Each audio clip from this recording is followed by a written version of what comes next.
And welcome back to the Wealth Guardian Show. This is Paul Taylor. Unfortunately, Doug, Ray, and Brian Geiser are not available today. Doug's sick and Brian's out for an appointment. This is a pre-recorded radio show we have today, and we have a very special guest, Patrick Kelly, the author of Tax-Free Retirement. It's been a national bestseller with, I don't know how many copies you've had now, that you've had made now, Patrick. How many copies have been sold?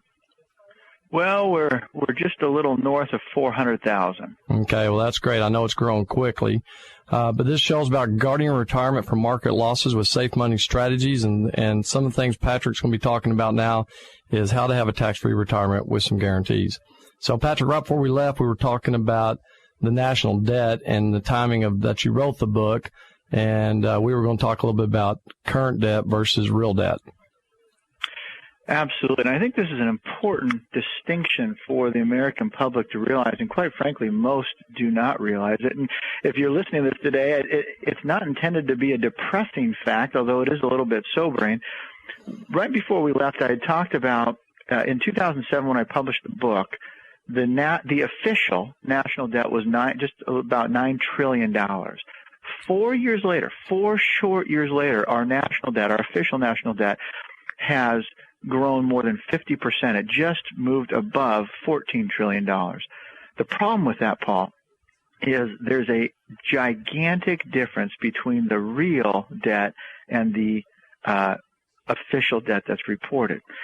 Back in 2008, May 19th, as a matter of fact, 2008, I read an article on the front page of the USA Today, and I'm going to give this title to your listeners so they can go look it up themselves. The title of the article is Bill for Taxpayers Swells by Trillions. Bill for Taxpayers Swells by Trillions. And what this article said back on May 19th of 2008 is that the real debt that we face as Americans is not, and I'll use today's numbers, is not 14 trillion, but actually somewhere in the neighborhood of $76 trillion. There's another website that reports it at 112 trillion. But I'm going to give them the website that they can go to and look at. It's a great site. It's called truthinaccounting.org, truthinaccounting.org. I have no relationship to the site. It's just something online, but it's a very good place. And it shows in the upper right-hand corner the real debt and the official debt, and it talks about the difference. And here is what essentially the difference is. The U.S. government does its accounting differently than every other entity in the United States. That's a shocker. Yeah, I was going to say, that surprises some of your listeners. Every state government, every corporation, when they do their accounting and when they commit to a project or something that involves debt, they have to report that debt on their books as a liability, even if the money doesn't get paid out in the current year. The U.S. government doesn't. They only report their official debt in the year that the money actually gets spent and leaves their pocketbooks. So if America as a country, if the U.S.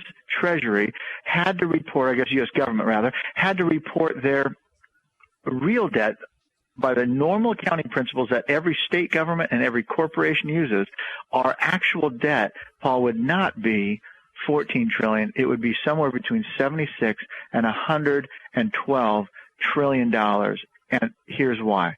The difference essentially is if we never committed another penny to any new program from here forward as a country just to fulfill the current obligations that we have already committed to, primarily being Social Security and Medicare, to just fulfill those, it would take 76 to 112 trillion dollars. That's incredible. And folks, let's go back through what is the difference between a million, a billion, and a trillion.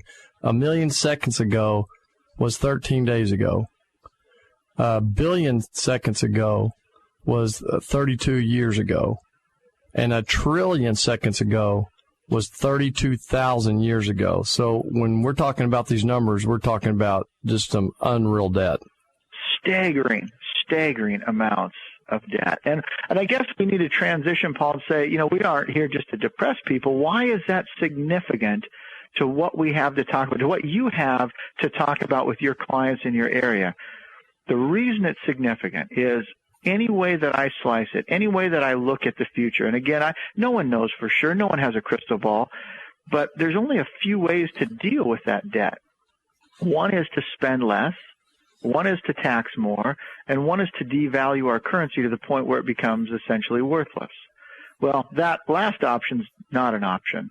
So really we're left with two possibilities, to either tax more or spend less. And Paul, what do you think is, what do you see out there going on? Well, you see our current budget proposal that has just came out, that is talking exactly about that. And even though they're talking about spending less, they really haven't cut down enough, but the taxes are going to go up. And we have talked about that numerous times. Yeah. It's inevitable that taxes will be going up. It has to. Just think if you're a listener out there, think about your household budget. Think about your business budget. If you're running under budget, if you're spending more than you make, you have to either cut or earn more. Well, 100% of the government's earning comes through taxation. And quite frankly, we're not spending less. Matter of fact, the proposed deficits for the next decade are about $1.5 trillion of new debt added on. We'll see our debt double in the course of the next decade, very likely.